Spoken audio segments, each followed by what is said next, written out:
उत्तराखंड के सहकारी बैंकों में 4th क्लास की भर्तियों में हो रही धांधली को लेकर उत्तराखंड क्रांति दल ने आक्रामक तेवर अपना लिया है। उत्तराखंड क्रांति दल के केंद्रीय अध्यक्ष दिवाकर भट्ट ने पार्टी मुख्यालय में प्रेस वार्ता में कहा कि सहकारी बैंक के 4th क्लास की भर्तियों में जमकर धांधली करने की तैयारी हो रही है।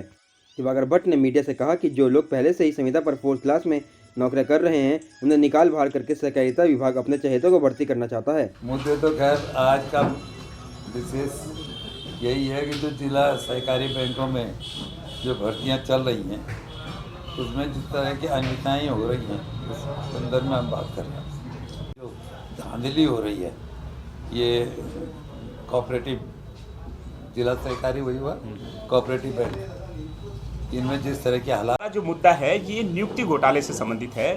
हमारा कहना है कि सहकारी बैंकों में आउटसोर्सिंग या संविदा पे जो 4th क्लास कर्मचारी रखे गए हैं उनको साजिश के तौर पे साजिशन उनको निकाल बाहर करके सहकारी बैंक के जो डायरेक्टर्स हैं, जो लीडर्स हैं, जो अधिकारी हैं, वो पैसे लेकर के मोटी रकम लेकर के जो है 4th क्लास पे अन्य लोगों को भर्तियां करना चाह रहे हैं। तो हमारे कुछ सवाल है, उत्तराखंड क्रांति दल के सवाल है।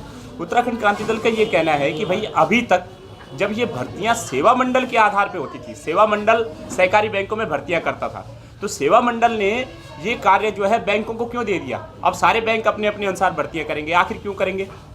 नंबर एक बात। नंबर दूसरी बात, जब तत्कालीन भुवन चंद्र खंडूरी भाजपा की सरकार में ही ये व्यवस्था की गई थी कि अब ऐसे पदों पर ऐसी नियुक्तियों में लिखित परीक्षाएं होंगी, इंटरव्यू नहीं होंगे। तो यहाँ इन भर्तियों में, इन 4th क्लास की भर्तियों में लिखित परीक्षा को ख़त्म करके सिर्फ इंटरव्यू क्यों कर रहे हैं कि ताकि आप अपने चहेतों को भर सकें। इन्होंने एक और क्राइटेरिया इसमें रखा है कि 100 मीटर की जो दौड़ है वो 15 सेकंड में पूरी करनी होगी। तो आखिर ये बताइए कि 100 मीटर की दौड़ 15 सेकंड में कौन पूरी कर पाएगा? जिला स्तरीय धावक होगा वो भी पूरा नहीं कर पाएगा। इसका मतलब ये है कि जिन बेचारों को 10-15 साल हो गए हैं काम करते हुए, जो ओवर एज हो गए हैं, जो शारीरिक रूप से आप कमज़ोर हो गए, बूढ़े हो गए, आप उनको निकाल के बाहर करना चाहते हो? काम कर रहे हैं, अगर उन्हें निकाल बाहर किया गया तो हम लोग आंदोलन करेंगे। रविवार को सर्व जन स्वराज पार्टी की प्रथम राष्ट्रीय कार्यकारिणी की बैठक होटल हिम पैलेस में संपन्न हुई।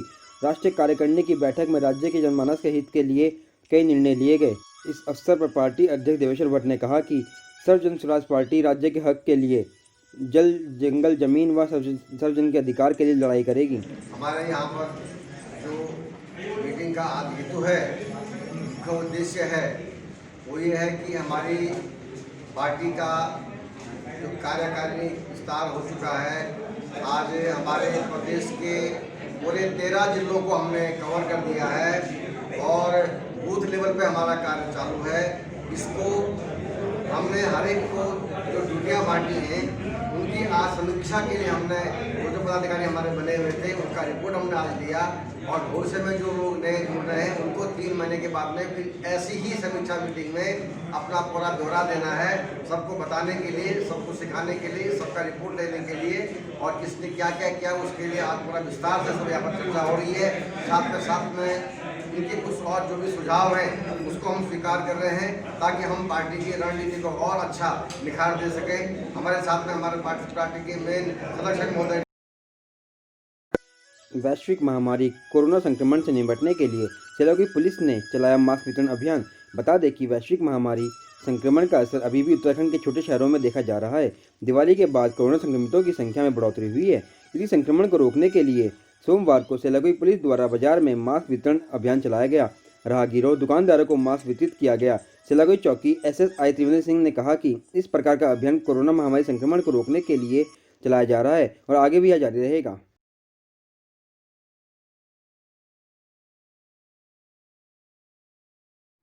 उत्तराखंड भाजपा प्रदेश अध्यक्ष बंशीधर भगत ने अपने निवास पर एक प्रेस वार्ता का आयोजन किया, जिसमें उन्होंने भारतीय जनता पार्टी के राष्ट्रीय अध्यक्ष JP नड्डा के उत्तराखंड के 2 दिवसीय दौरे की जानकारी दी। उन्होंने माननीय मुख्यमंत्री जी का भी धन्यवाद दिया कि उन्होंने मां गंगा में अपनी आस्था दिखाते हुए पूर्व सरकार द्वारा दिए गए स्काइप चैनल को निरस्त कर दिया है। सम्मानित पत्रकार बंधु, आप सभी का भारतीय जनता पार्टी उत्तराखंड की ओर से हार्दिक स्वागत है। दौरे में उन्होंने इसका जो शुरुआत की है वो देवभूमि उत्तराखंड से की है। हम इसके लिए उनको धन्यवाद करते हैं। ये 3 दिन के दौरे में वो 14 बैठकों को संबोधित करेंगे।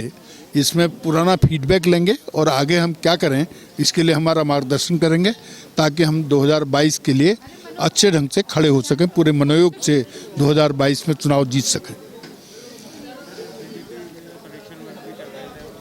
252 मंडल हमारे हैं, 252 में से 239 मंडलों में वो हुआ। 525 ट्रेनरों ने उसमें ट्रेनिंग दिया, टीचर्स के रूप में गए, और 21,000 लोग कार्यकर्ताओं ने उसमें ट्रेनिंग ली, और 28 तारीख तक हम सभी मंडलों को पूरा कर लेंगे। रुड़की की गंगनहर कोतवाली पुलिस ने एक नई पहल की है, जिसके दौरान कोतवाली के बाहर नेकी की दीवार के नाम से एक अस्थायी रैक बनाई गई है, जिसके द्वारा आमजन से अपील की जा रही है कि जिसकी क्षेत्रवासियों ने सराहना की है। आपको बता दें, ठंड का समय आ गया है। इस समय में बहुत से ऐसे लोग हैं जिनके पास ठंड से बचने के लिए गर्म कपड़ों का अभाव है। साथ ही ऐसे बहुत से लोग हैं जिनके पास अतिरिक्त कपड़े भी हैं, जिसको लेकर गंगनहर कोतवाली पुलिस के द्वारा कोतवाली के बाहर नेकी की दीवार की खूंटी टांगी गई है, जिससे आमजन को अपील की गई है कि जिसके पास अतिरिक्त कपड़े हैं यहाँ पर टांग जाइए, जिससे जरूरतमंद की मदद हो सके। जिस पर पुलिस द्वारा स्लोगन लिखा गया है, अधिक है तो दे जाइए, जरूरत है तो ले जाइए। बाहर लगाई गई है, तो किस तरह से अपील इसमें क्षेत्रवासी से करना चाहेंगे, किस पर्पज से दीवार बनाई गई? नेकी की दीवार का मुख्य उद्देश्य यह है कि जैसे जैसे सर्दी का प्रकोप बढ़ता जा रहा है, तो ये फील हो रहा है कि कुछ लोग जो हैं बहुत कम कपड़े उनके पास हैं, और समाज में बहुत सारे ऐसे लोग हैं जिनके पास बहुत ज़्यादा कपड़े हैं या अन्य संसाधन हैं, और वो उनका सही सदुपयोग नहीं कर पा रहे हैं। तो उनके सही सदुपयोग के लिए उन्हें प्रेरित करने के लिए ही ये नेकी की दीवार का कंसेप्ट लिया गया है, ताकि वो जो अप्रायोगिक कपड़े हैं उनके वो पूरी तरह से सैनिटाइज होके यहाँ इस नेकी की दीवार पर वो टांगें, ताकि जो ज़रूरतमंद लोग हैं वो स्वेच्छा से अपने कपड़ों को यहाँ से ले जाएं। रविवार को कांग्रेस परिवार में लेफ्टिनेंट जनरल MC बढ़ानी ने सदस्यता ली, जिसके बाद कांग्रेस परिवार में उत्साह है।